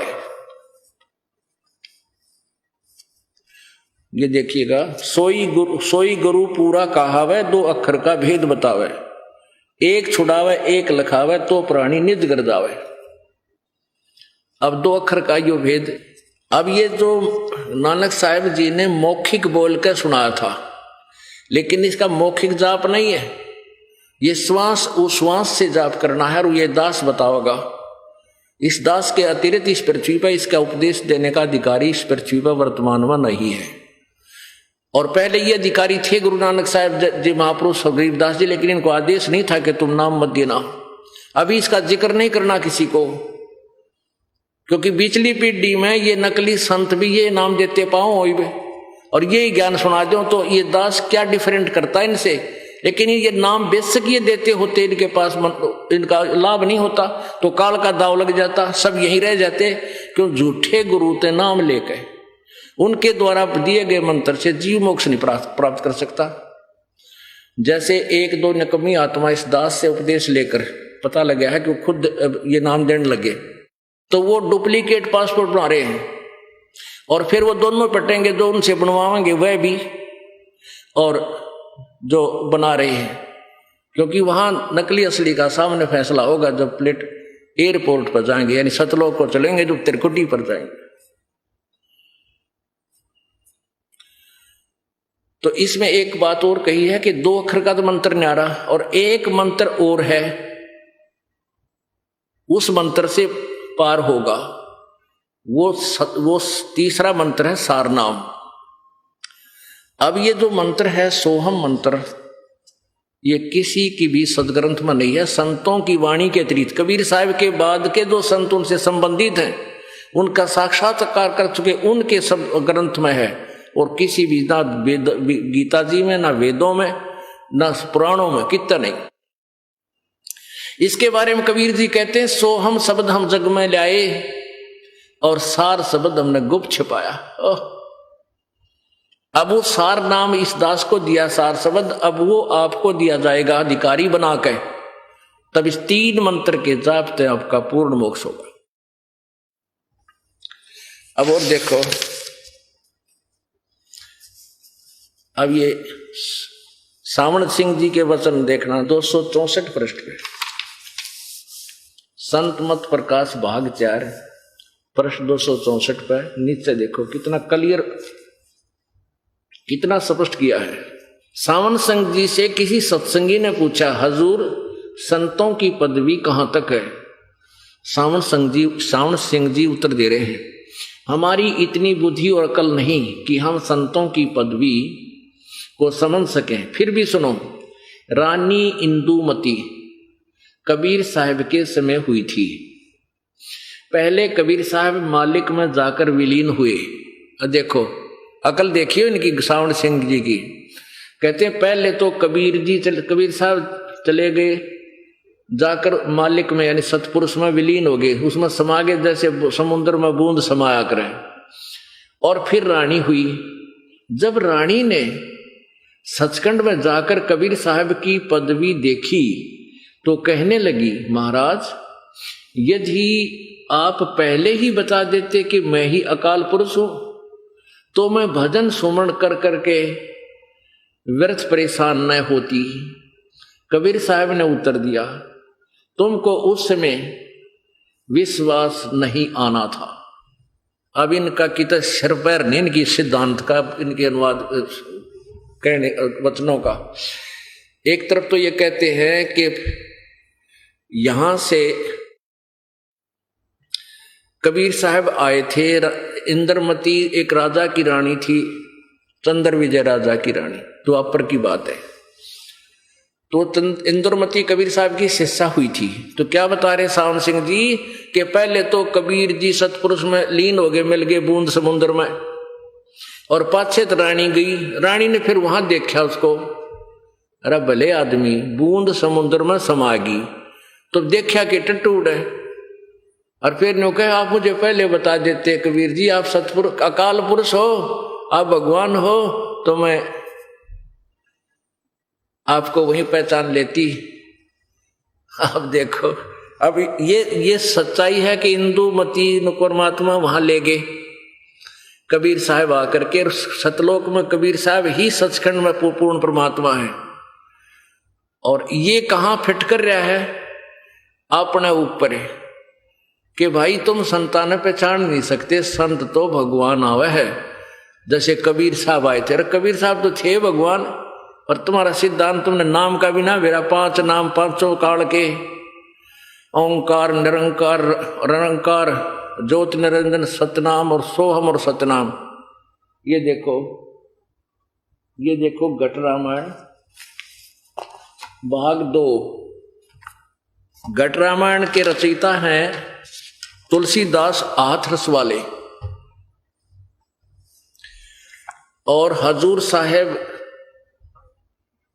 यानी शिवदयाल जी जो राधा स्वामी पंथ के प्रवर्तक हैं, उनके विषय में कहा कि उन्होंने तुलसी साहेब हाथरस वाले की बहुत संगत की है, और शिवदयाल जी के माता पिता तुलसीदास हाथरस वाले के शिष्य थे। तो वो क्या बताता है हाथरस वाले क्या बताते हैं इन 5 नामों के बारे में। ये देखो, ये है घट रामायण भाग 1 तुलसी साहेब हाथरस वाले की, भाग 1 वेलविडियर पेंटिंग वर्क्स इलाहाबाद से छपी है।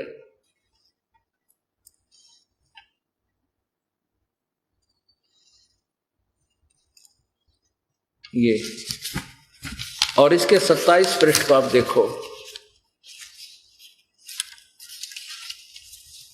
पृष्ठ नंबर 27 पे अंतर गुफा तहां चल जाऊं जहां साहिब के दर्शन पाऊं।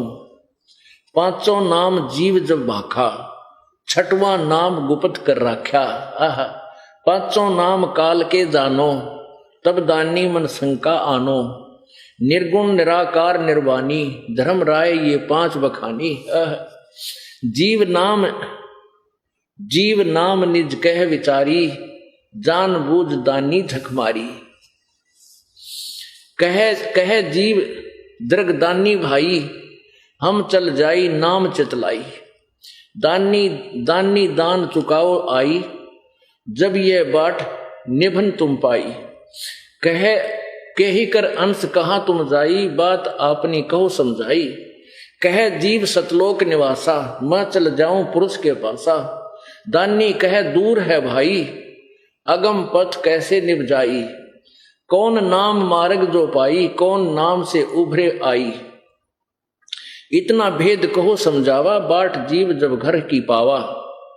जी वचन दानी सुनो विधि बात हमारी, हम चल जाओ पुरुष दरबारी। सुरत नरत ले लोक से धाऊं, आदि नाम ले काल गिराऊं। आदि नाम से काल को गिराऊंगा, और सत नाम ले जीव उभारी। अस चल जाऊं पुरुष दरबारी। सतनाम ये 2 अक्षर का है, और एक नाम है, ये आदि नाम है, ये सार नाम है। और ये नकली पंथी सावन सिंह जी का है, वो दो नाम तो आगे पाओगे परब्रह्म में, गदा बने पाचे पाओगे वो कुमार के पास, फिर मोगरे खानता वो। और ये कबीर साहब कहते हैं कि आदि नाम हम भाग सुनावा, और मूर्ख जीव ब्रह्म मर्म नहीं पाया। ये देखिएगा, ये बोध सागर है कबीर, बोध सागर कबीर साहिब कबीर के वचन चौपाई। ये कबीर सागर में आपको दिखा रहे हैं, ये कबीर सागर है। ये नकलियां की पोल ने खुल लगेगी, जो सच्चाई सामने आओगी ये देखना।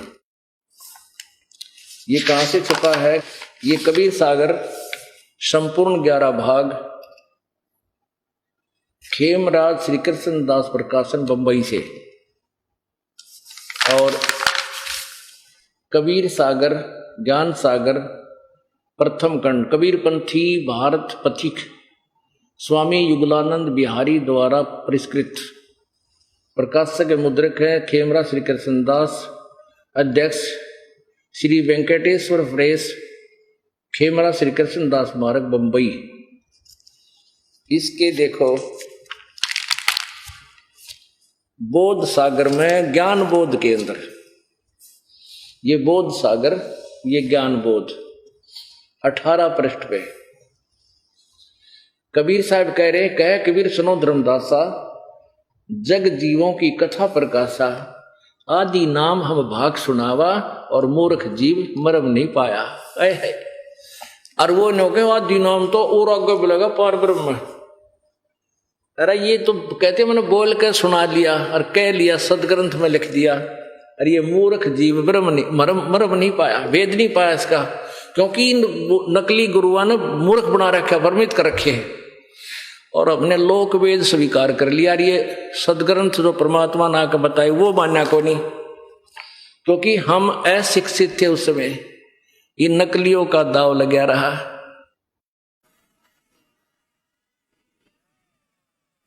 अब आपको कुछ भक्तों के अनुभव सुनाएंगे, ध्यान से सुनना, ये बार बार समय नहीं मिलता बच्चों, या एक एक अक्षर आपका बड़ा कीमती बहुमूल्य है जो भगवान आपको यहाँ लाए हैं। यहाँ आना कोई बच्चों का खेल है, बगैर परमात्मा की रजा से आप इधर मुंह भी नहीं कर सकते। स्पेशल है आपको, चाहे कुछ भी कारण बनाया, चाहे दुखी करा चाहे सुखी करा, आपको ऐसे स्थान पर लाकर बैठा दिया।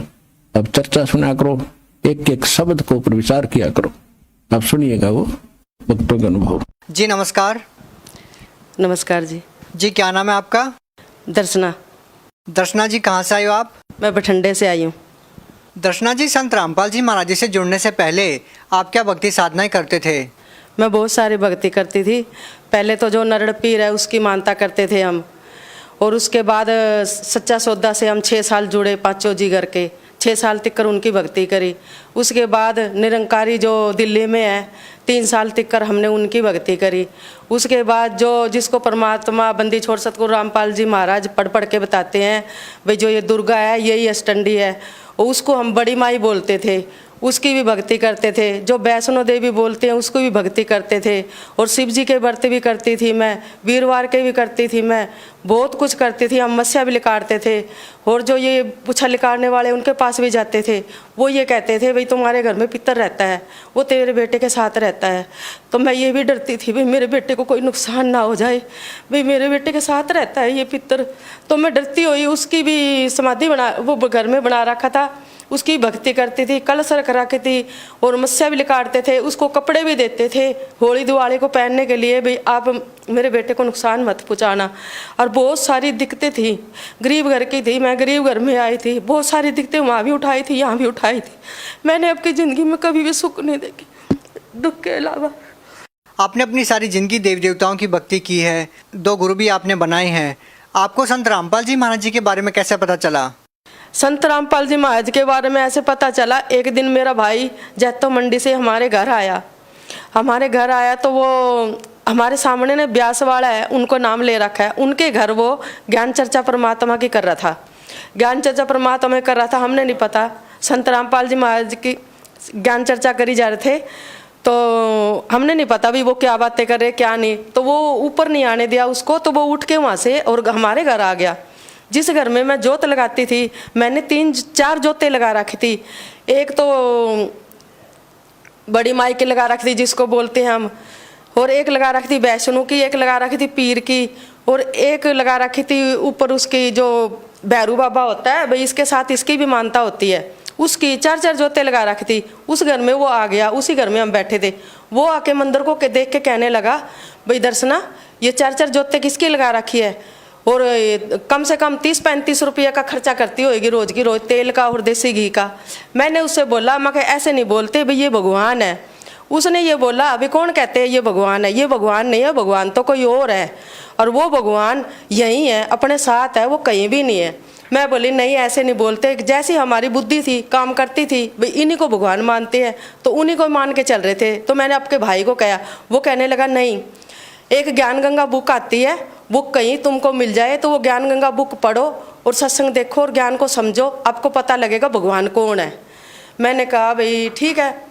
मेरी बेटी ने दूसरे दिन अगले दिन गीता बहन जी आई हमें बठंडे पे, तो उसके पास गई और 10 रुपये दे के ज्ञान गंगा बुक ले आई। वो पढ़ने लगी रोज डेली, उसने 8 दिन में वो बुक पढ़ ली। 8 दिन में बुक पढ़ के वो कहने लगी भाई मम्मी मैं तो नाम लेके आऊँगी। मैंने कहा मैंने सुन रखा था भाई बहुत कुछ करना पड़ता है, सारा कुछ छोड़ना पड़ता है।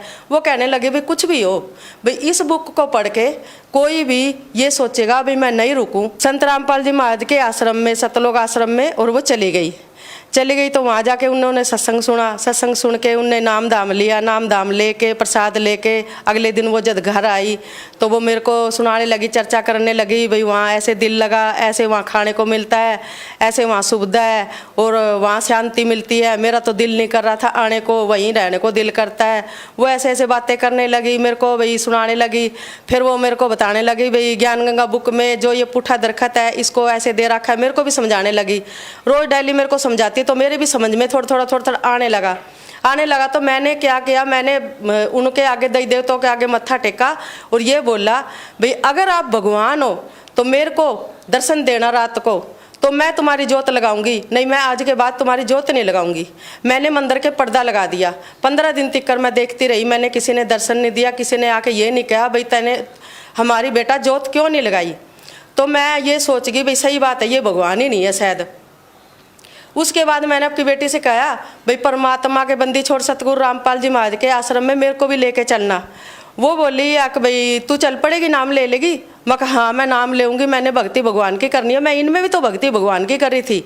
मैं इनमें यही सोचती थी भाई भगवान एक है जो इनके जरिए ही आता है। भाई कोई भी कहता है, बड़े लोग ये कहते हैं भाई किसी भी रूप में आ सकता है, भगवान तो एक ही है लेकिन वो किसी भी रूप में आ सकता है। तो मैं इसीलिए इनकी भक्ति तब कर रही थी मैं।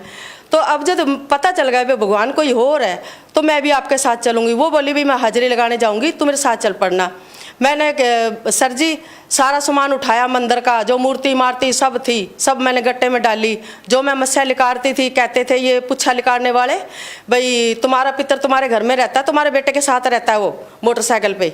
तो मैंने उसकी भी कलश उठा ली और इट्टे भी उठा ली और सारा सब कुछ उठा के गट्टे में डाल के अपने बेटे के साथ मोटरसाइकिल पे बैठ के और मैं जाके जल परवा कर आई और हाथ जोड़ के ये बोला भाई ईब मैं जाऊंगी बंदी छोड़ सतगुरु रामपाल जी महाराज के आश्रम में जो परमात्मा सच्चा ज्ञान देते हैं, मैं उनके चरणों में जाऊंगी भाई उनकी बताई हुई विधि भक्ति करूंगी। अब मैं आपसे माफ़ी मांगती हूँ। मैं जल परवा करके और भगत जी सर जी आ गई। आके फिर मैं जब मेरी बेटी गई हाजिरी लगाने तो मैं उसके साथ चली गई। साथ गई तो मैंने भी जाके अंदर एंट्री करी तो बहुत अच्छा लगा। वहाँ सत्संग भी सुना और भोजन भाजन बहुत अच्छा, पूरी सुविधा सी कि कहीं भी नहीं देखा ऐसा कुछ। तो मैंने नाम दाम लिया वहाँ से। तीसरा महीना 2014 तीसरा महीना 19 तारीख को मैंने नाम दाम लिया बंदी छोड़ सतगुरु रामपाल जी महाराज से। बहन जी जैसा कि आपने बताया कि आपने अपने जीवन में इतनी सारी पूजाएं की, एक समय में आप 4-4 जोत लगाते थे, तो फिर संत रामपाल जी महाराज जी से नाम दीक्षा लेने के बाद उन प्रेत आत्माओं ने आपको कोई नुकसान पहुंचाने की कोशिश की? नहीं, क्योंकि बंदी छोड़ सतगुरु रामपाल जी महाराज मेरे घर में खुद आ गए थे। क्या संत रामपाल जी महाराज खुद आपके घर आए थे? मैंने बहुत सारे लाभ हुए। जो इन देवी देवताओं के आगे मैं आधे घंटे बैठ के दोनों टाइम में भक्ति करती थी, इतनी जोतों लगा के और आलती पालती मार के बैठ जाती थी। नाक भी रगड़ती थी, मत्था भी रगड़ती थी और इनसे मैं कुछ नहीं मांगती थी। ना मैंने कभी धन मांगा ना दौलत मांगा इनके पास, क्योंकि मैं आपकी गरीबी में मस्त थी भाई, जो भी चटनी रोटी है मैं वो खा लूंगी। लेकिन भगवान जो मेरे शरीर में संकट है ना, दुख है ना, अगर वो आप निकाल दोगे तो मैं दिहाड़ी करके रोटी खा लूंगी, आपका बच्चे भी पाल लूंगी। अगर मेरे शरीर में दुख रह जाएंगे तो मैं तो एक दिन मंजे पे बैठ जाऊंगी। मेरे घर में गरीबी है, मेरे बच्चे कहाँ से मेरे पे पैसे लगाएंगे और कहाँ से मैं आपके बच्चे पालूंगी, कहाँ से मैं कुछ करूंगी। मैं इतनी परेशान हो रही थी, बस दिमाग में पूरी टेंशन रहती थी। इन दुखों से बहुत परेशान थी मैं, मेरे शरीर में इतने सारे संकट थे, दुख थे। क्या क्या कष्ट थे आपको? 14 साल हो गए थे, मेरी पैर की नस ब्लॉक थी, उसकी वजह से मैं बहुत परेशान थी। मैं बहुत डॉक्टरों के गई, जैतो भी डॉक्टर के गई मैं, और मोड़ भी डॉक्टर के गई, और बठंडे के मैंने कोई डॉक्टर नहीं छोड़े। और जो ये हड्डियाँ उड्डियाँ वाले देसी होते हैं उनके पास भी जाती थी। एक के पास गई, वो हमारी रिश्तेदारी में थे, उसने बोला अगर बेटा मैं तेरे को सच बताऊं भाई, तेरी है ना ये नस ब्लॉक हो रही है और इस नस का इलाज कहीं भी नहीं है, ये तो तू मरेगी ना, तेरे साथ ही जाएगा ये रोग। उस दिन के बाद मैंने डॉक्टरों के जाना छोड़ दिया। भाई मेरे घर में गरीबी है, मैं पैसे फिर क्यों लुटाऊं जब मेरे आराम ही नहीं आएगा, तो जब मेरे ये दुख ही साथ जाएगा। और दूसरी तकलीफ मेरे ये थी, 25 साल हो गए थे, मेरे बावासीर थी, उस बावासीर से मैं बहुत परेशान थी।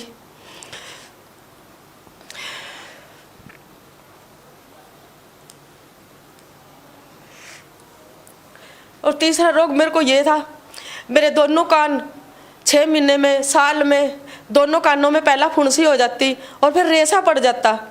और इनकी वजह से मेरे इन कानों से लेके यहाँ नाड़ तिक्कर बहुत तकलीफ होती थी। बहुत मैं हबोर तिक्कर जा के दवाइयाँ लेके आती थी, बठंडे के भी डॉक्टर फैल हो गए थे, लेकिन मेरा इलाज नहीं होया कहीं से भी। मैं बहुत दुखों से परेशान हो चुकी थी। क्या संत रामपाल जी महाराज जी ने आपके सभी वो कष्ट दूर कर दिए? एक मेरे गले में गांठ थी, ये सोचती थी भाई ये गांठ भी मेरे साथ दूसरी है, कभी अपने बच्चों को ये दुख नहीं बताए भाई मेरे शरीर में इतने दुख है, क्योंकि मेरे बच्चे छोटे थे और घर में गरीबी थी। भाई क्यों टेंशन में दूँ, मेरे को तो एक दिन दुखों में चल जाना है, मैं इन बच्चों को भी क्यों परेशानी दूँ। मैंने कभी किसी को कुछ नहीं बताया। एक मेरे वो पेट में पत्थरी थी और वो पत्थरी भी मेरी गायब कर दी। बंदी छोड़ सतगुरु रामपाल जी महाराज का शुक्रिया अदा मैं हर वक्त पल करती हूँ। बहुत सारे लाभ हुए, इतने लाभ हुए मेरे को कि बहुत ही ज़्यादा। मैं जब दिहाड़ी करती थी, मेरा बेटा 4 साल हो गए थे बेला बैठा था, काम पे नहीं जाता था, बराबर का है, और मेरे घर में पूरी परेशानी थी, पूरी टेंशन थी, सारी आड़ में टेंशन में रहती थी। तब मैं घर से निकलती थी, मेरी बेटियाँ ये कहती थी पता नहीं ये घर आएगी या नहीं आएगी, इतनी टेंशन में रहती है, ये एक्सीडेंट हो जाएगा तो वही मर जाएगी। बहुत सारी परेशानी थी मेरे घर में, इतनी गरीबी थी कि मैं दिहाड़ी करती थी तो मैं जहाँ दिहाड़ी करती थी वहाँ से पहले ही महीने के पैसे ला के खा लेती, लेकिन मेरे घर में सब्जी 3-3 दिन भी निकल जाते थे, सब्जी नहीं मेरे घर में बन पाती थी। तो बंदी छोड़ सतगुरु रामपाल जी महाराज ने इतनी दया करी, इतनी कृपा करी हमारे पे कि आज हम हमारे घर में जो मैं कमा के लाती हूँ उसी में इतनी बरकत होती है कि पता नहीं कहाँ से खाना बनता है और कहाँ से किस तरह के टाइम पास होता है, पता ही नहीं लगता, पैसे भी जुड़ते हैं। और हमारा घर इतना नीचा था कि बहुत ज़्यादा कि सीवर का पानी हमारे घर में बढ़ता था। और एक दिन हमने बंदी छोड़ सतगुरु रामपाल जी महाराज से, जिसको लोग कहते हैं जेल में है, वहाँ हमने अरदास लगाई भाई परमात्मा इस तरह हम परेशान होते हैं, बारिश आती है, सारा सीवर का पानी हमारे घर में घुस जाता है और हमारे पास पैसे नहीं है, लेकिन हम ये चाहते हैं भाई थोड़ा सा हमारा घर ऊंचा हो जाए तो हम इस गंदगी से बच जाएं। बंदी छोड़ सतगुरु रामपाल जी महाराज ने कहा कि बेटा बेफिक्र होके और आप ये थोड़ा सा जो है सुधार लो।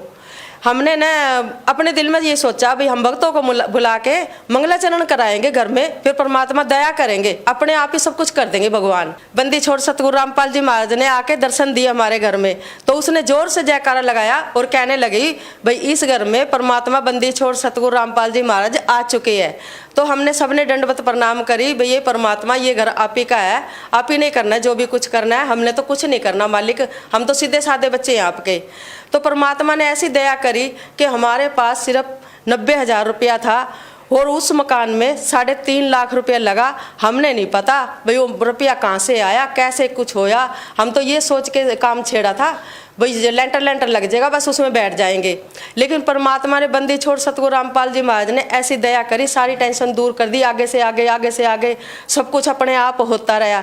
बंदी छोड़ सतगुरु रामपाल जी महाराज ने सब कुछ सैन बढ़िया स्टैंडर्ड का मकान बना के हमने फिर उस घर में बाड़ा, भाई अब बेटा बैठो। अब वो घर बंदी छोड़ सतगुरु रामपाल जी महाराज की दया है, उसी ने दया करी है, उसी की भक्ति करते हैं और उसी ने सारे उपकार उसी के है। और ये जो शरीर आप देख रहे हो, ये उसी बंदी छोड़ सतगुरु रामपाल जी महाराज ने आज सोने भर का शरीर बना दिया है। आज मैं जहाँ मर्जी इन पैरों पे सारे दिन रात और दिन फिर भी सकती हूँ, क्योंकि मेरे को कोई अचा नहीं है, कोई तकलीफ नहीं है। बहन जी, आप भगत समाज को क्या संदेश देना चाहते हैं आप? मैं भगत समाज को यही संदेश देना चाहती हूँ, ये इतने से ही लाभ नहीं है, मेरे लाभ तो बहुत सारे हैं, अगर मैं सुनाती रहूंगी तो खत्म नहीं होंगे। इतने इतने चमत्कार देखे हैं मैंने, अपने मिनट में मैंने चमत्कार देखे हैं। इस भगवान बंदी छोड़ सतगुरु रामपाल जी महाराज की महिमा है और ये भगवान है, यही परमात्मा है।